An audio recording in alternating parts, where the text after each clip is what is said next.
Hello everybody, I am Akriti Kuthyala and welcome back to my channel. In today's lecture, we'll continue with the subject steel structure design using limit state method. We were discussing the topic compression members. The prerequisites for the subject are IS 800-2007 and steel tables of any standard publication. So far, we've covered an introduction to IS 800-2007, bolted connections, welded connections, tension members, and in compression members, we've discussed a brief introduction to compression members and how to analyze a column in which we are using the I section. We've discussed a numerical problem based on it. In today's lecture, we'll be discussing double angle strut. So, a double angle section is simply जब आप दो angles को combine करके एक double angle बना देते हैं. ये हम कब यूज करते हैं? जब लोड हाई हो और सिंगल एंगल, जैसा हमने लास्ट लेक्चर में डिस्कस किया था, वो केपेबल नहीं है जो लोड आप लगा रहे हैं उसे रेजिस्ट करने के लिए. तो आप क्या करते हैं? आप डबल एंगल सेक्शन यूज करते हैं. जो डबल एंगल सेक्शन है वो उसमें इस तरीके से डिजाइन किया जाता है कि जो रेडियस ऑफ जायरेशन की मिनिमम वैल्यू है वो भी क्या हो? हाई हो. तो यहाँ पे हम सिंपली क्या बोल रहे हैं? हमने चूज तो आर मिनिमम ही करना है, पर आर मिनिमम की वैल्यू मैं क्या चाह रही हूँ? मैं चाह रही हूँ कि आर मिनिमम की वैल्यू हाई हो. फॉर एग्जाम्पल, मान लेते हैं कि सिंगल एंगल के लिए आर मिनिमम की वैल्यू है 25, लेट्स से. पर डबल एंगल के लिए हम क्या चाहेंगे? हम चाहेंगे कि डबल एंगल के लिए ऑल्दो यूज तो अभी भी हम आर मिनिमम ही करेंगे, पर हम आर मिनिमम की वैल्यू किससे बड़ी चाह रहे हैं? 25 से बड़ी चाह रहे हैं. क्योंकि अगर आपकी वैल्यू 25 से बड़ी है तो क्या होगा कि आपका रेडियस ऑफ जायरेशन बड़ा है, मतलब स्लेंडरनेस रेशियो कम हो जाएगी. स्लेंडरनेस रेशियो कम हो जाएगी तो स्ट्रेंथ या जो लोड सस्टेन करने की कैपेबिलिटी है वो क्या कर जाएगी? इंक्रीज कर जाएगी. तो इन एनी केस हम आर मिनिमम ही लेंगे. जस्ट हम चाह रहे हैं कि आर मिनिमम की जो वैल्यू है वो हाई हो. So in case of single angles, the radius of gyration about the minor axis is very low compared to its x-axis and y-axis or major axis. This reduces the strength of the single angle. अब single angle की strength क्यों reduce हो जा रही है? क्योंकि R minimum की value कम है. R minimum की value कम है तो slenderness ratio की value क्या हो जाएगी? ज़्यादा. और अगर slenderness ratio की value ज़्यादा है तो PD की value मतलब design strength की value क्या हो जाएगी? कम. अगर मुझे लैम्डा की वैल्यू को कम करना है तो मुझे आर मिनिमम की वैल्यू को क्या करना होगा? इंक्रीज करना होगा, जैसे कि हमने यहाँ पे डिस्कस किया है. सो डबल एंगल्स हम कब यूज करते हैं? जब लोड हाई है या फिर जब रेडियस ऑफ जायरेशन एक सिंगल एंगल का इतना कम है कि आपकी जो पीडी की वैल्यू है या स्लेंडरनेस रेशियो की वैल्यू है वो आपकी रिक्वायरमेंट के हिसाब से नहीं आ रही है, तो हम डबल एंगल यूज करेंगे. नेक्स्ट इज कि डबल एंगल्स को आप कैसे ओरिएंट करेंगे. तो डबल एंगल को ओरिएंट करने का दो तरीके हैं. या तो आप उन्हें ऑपोजिट साइड पे प्लेस कर दें गसेट प्लेट के. तो ये सेंटर में हमारे पास गसेट प्लेट है और यहाँ पे एक एंगल सेक्शन है और यहाँ पे एक एंगल सेक्शन है. तो on the opposite side of the gusset plate. या फिर आप क्या कर सकते हैं? उसे same side of the gusset plate पे प्लेस कर सकते हैं. तो इसकी हेल्प से आप डिटरमिन करेंगे कि कौन सी ओरिएंटेशन आपके केस के लिए बेटर है. So angle placed on either side को आप सिंपली क्या बोल सकते हैं? ऑपोजिट साइड भी बोला जा सकता है. तो आपने क्वेश्चन में ध्यान से देखना है कि आपको किस तरीके से वो ओरिएंट करने को बोल रहा है अपने एंगल्स को. या तो बोलेगा either side of the gusset plate या फिर opposite side of the gusset plate या फिर बोलेगा on the same side of the gusset plate. तो उस टाइप में ओरिएंटेशन कैसी होगी? कुछ इस तरह से. नेक्स्ट आता है effective length of double angles. अब डबल एंगल्स की जो इफेक्टिव लेंथ है वो डिफरेंट होती है. जैसे हमने नॉर्मली के सिंगल एंगल के केस में देखा था, तो सिंगल एंगल के केस में तो हम टेबल 11 यूज कर सकते थे. पर डबल एंगल के केस में हमें क्लॉज 7.5.2.1 में कोड बोलता है for double angle discontinuous struts connected back to back on opposite sides of the gusset plate or a section by not less than two bolts or rivets in line along the angles at each end or by the equivalent in welding. The load may be regarded as applied axially.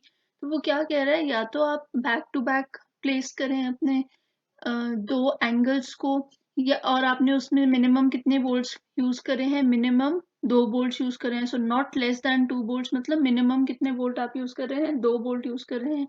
आप उसको back to back place कर रहे हैं, on opposite side of the gusset plate place कर रहे हैं। अगर आप बोल्टिंग नहीं कर रहे हैं तो आप इक्विवेलेंट लेंथ की वेल्डिंग कर रहे हैं। तो उस सब केस में आप क्या अज्यूम कर सकते हो कि जो आपका मेंबर है, जो आपका डबल एंगल है, वो कैसे लोडेड है, एक्सियली लोडेड है। तो इफेक्टिव लेंथ क्या हो जाएगी, effective length KL in the plane of and gusset shall be taken as between 0.7 and 0.85 times the distance between intersections depending upon the degree of restraint provided। तो यहाँ पे code हमें क्या बता रहा है, कोड हमें इफेक्टिव लेंथ के बारे में बता रहा है और कह रहा है कि आपकी k की वैल्यू जो है, इफेक्टिव लेंथ KL होता है और k की वैल्यू किसके बीच में वेरी करनी चाहिए, 0.7 या 0.8 के बीच में। तो हमें एक स्पेसिफिक वैल्यू नहीं दी है, हमें कोड रेंज दे रहा है कि depending upon the degree of restraint, कितना आपने रिस्ट्रेंट प्रोवाइड किया है अपने कनेक्शन में, उसके हिसाब से के की वैल्यू कितनी हो सकती है, या तो 0.7 या फिर 0.85, इन दोनों के बीच में हो सकती है।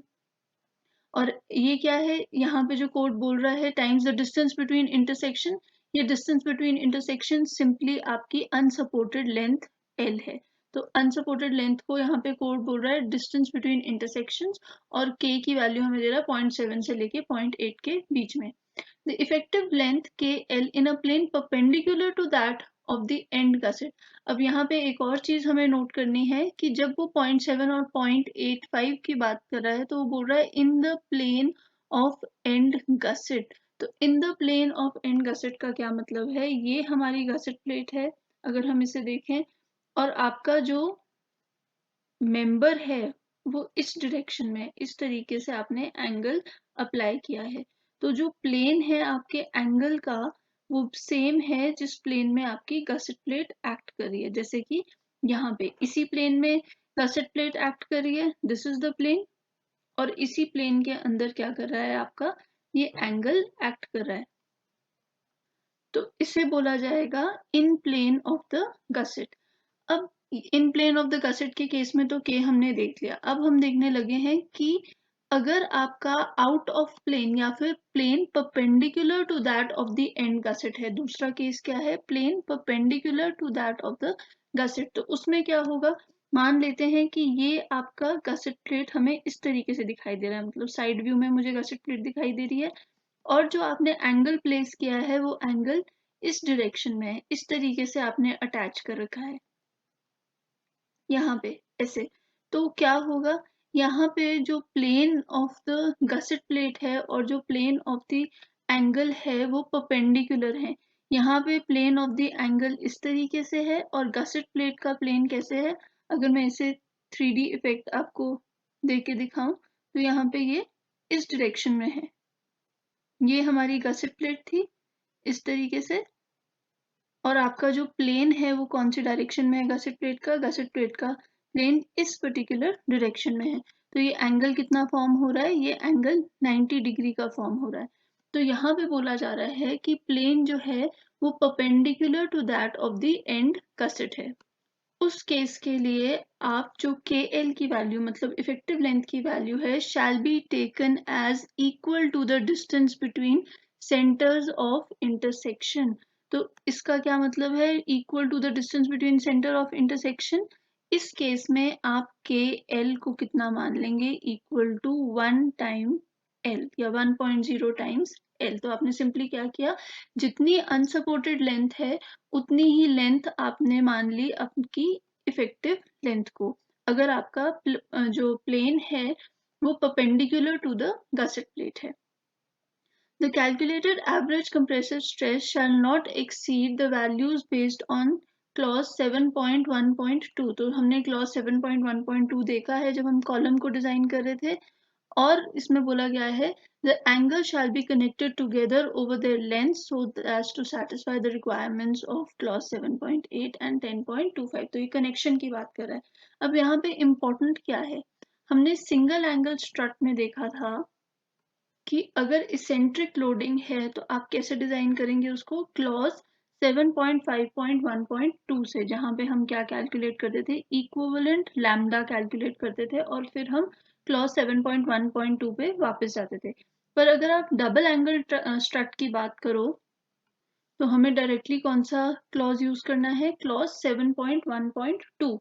तो ये ध्यान रखिएगा कि जो डबल एंगल स्ट्रट है उसका डिजाइन सेम है जैसे हमने आई सेक्शन का डिजाइन किया है, तो वो आई सेक्शन बोल सकते हैं या फिर सिंपली जो हमने कॉलम का डिजाइन किया है उसके जैसा है। इसमें हमें क्लॉज 7.5.1.2 इस्तेमाल करने की जरूरत नहीं है, वो हम सिर्फ कब करते हैं, eccentrically loaded single angle struts के लिए। अब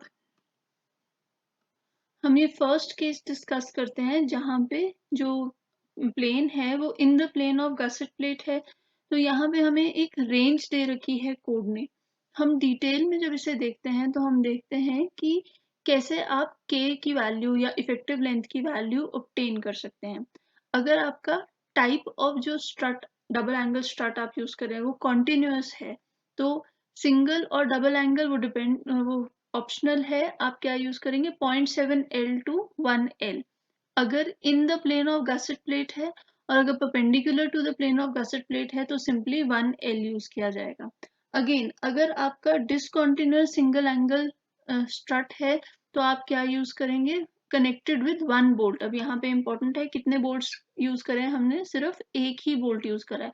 अगर आप इधर देखें क्लॉज में, तो क्लॉज में बोलता है कि नॉट लेस दैन 2 बोल्ट, तो आपको मिनिमम 2 बोल्ट यूज करने हैं। बट अगर आपने फिर भी एक ही बोल्ट यूज किया है तो इफेक्टिव लेंथ कितनी हो जाएगी, इक्वल टू 1L, चाहे वो in the plane of gusset plate हो चाहे परपेंडिकुलर हो। फिर आती है डिसकंटिन्यूअस टाइप ऑफ स्ट्रट्स की, तो single angle connected with more than one bolt, यहाँ पे मोर देन वन बोल्ट है या फिर आपका वेल्डेड है, मतलब ग्रेटर देन और इक्वल टू 2 बोल्ट्स या फिर वेल्डेड कनेक्शन। तो आपका effective length in the plane of gusset plate will be equal to 0.85L और परपेंडिकुलर में तो हमेशा ही कितना रहेगा, 1L। Discontinuous double angle strut placed back to back on opposite side of the gusset plate, तो मतलब गसेट प्लेट की opposite sides पे आपने बैक टू बैक, तो ऑपोजिट साइड्स पे इस तरीके से प्लेस हो गए। अगर आपका in the plane of gusset plate है तो 0.7L to 0.85L लेते हैं और अगर परपेंडिकुलर है तो 1L लेते हैं। अब यहाँ पे मैं आपको बताना चाहूंगी कि हम थंब रूल के अकॉर्डिंग क्या लेते हैं, हम KL की वैल्यू 0.85L अज्यूम करते हैं क्योंकि कोड ने हमें रेंज दी है और ये जो हम वैल्यूज यहाँ पे आपको बता रहे हैं ये कोड से नहीं है, ये एक्सपीरियंस से ऑब्टेन्ड है। तो KL is equal to 0.85L जो है हम थंब रूल के अकॉर्डिंग ले सकते हैं। नेक्स्ट है discontinuous angle double angle strut है और placed on the same side of the gusset plate. तो अगर same side of the gusset plate है तो फिर से आप क्या वैल्यू ले सकते हैं, in the plane of gusset plate 0.7L to 0.85L। Again यहाँ पे भी आप KL की वैल्यू कितनी लेंगे, KL will be assumed to be equal to 0.85L। तो आप ये डायरेक्टली याद कर लें। और अगर perpendicular to the gusset plate है तो 1L। जैसा हमने लास्ट स्लाइड में डिस्कस किया था कि perpendicular to the gusset plate के केस में हम KL की वैल्यू हमेशा कितनी रखते हैं, इक्वल टू 1L। और अगर in the plane of gusset plate है तो रेंज करती है 0.7 to 0.85 के बीच में। अगर दो से ज्यादा बोल्ट्स हैं तो 1 कब आ रही है, जब आपने सिर्फ एक बोल्ट यूज करा है, अदरवाइज ये क्या रह रही है, 0.7 to 0.85 के बीच में रह रही है value. The plane perpendicular to the gusset plate is along the direction of the outstanding leg। तो इस डायरेक्शन में जो आपका प्लेन है, अगर यहाँ पे हम देखें तो इसे बोला जा रहा है plane perpendicular to the direction of gusset plate। So in today's lecture we covered what are double angle struts and how to evaluate their effective length using the clause 7.5। So I hope this lecture was useful to you. Thank you and stay tuned for more.